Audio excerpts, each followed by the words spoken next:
不过我们讲到，只要有痰哦，一定会伴随那个什么酷扫，对，就会不对？一直咳。你到底说有时候会，我觉得是那种穿插夹杂在一起，剪不断，理还乱。因为说到这种咳嗽，尤其久咳，就是中医就是的专长在这边。因为像西医的话，他可能对于那种急性咳嗽，他可能就是1、2周的感冒那种，他可能很快抗生素还是止咳药，对，下去就好了，比较急速的了。对。那有的人最怕就是那种你生病了，尤其像新冠嘛，现在新冠结束之后，对，一咳2个月、3个月，对，甚至还有半年的。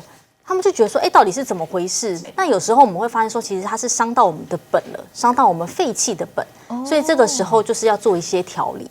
那要怎么看说我们的那个肺气的状况是什么样子呢？其实你可以稍微就是用它发作的时机来评估一下。那我们就以时间来看看你到底是哪一种症状跟什么样的原因。比如说你早晨起床的时候或夜间平躺的时候呢，你就会觉得啊鼻塞啊，鼻子会痒啊，那是不是就是鼻涕倒流所造成？那如果我们看换季或夜间凌晨的时候有烟味的时候，是不是会出现哇这个流鼻涕类似感冒症状？那可能是就是过敏性鼻炎、慢性支气管。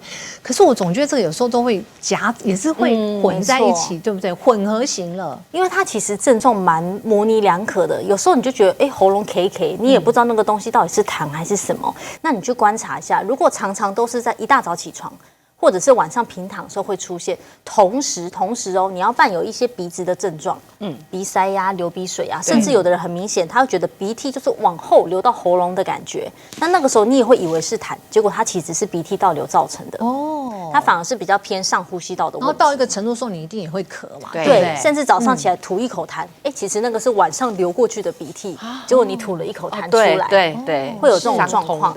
对，那有时候如果你是常常在吃完饭之后，或是吃完大餐才出现的一些，就是觉得好像喉咙感觉有痰，或者是感觉正在咳嗽，同时有胃部的不舒服。那就比较有可能是胃食道逆流，会有热烧的，或者是胀气啦、打嗝啊这种状况同时出现的时候，那胃食道逆流引发的这种咳嗽的状况，可能性比较高。对，可能性比较高。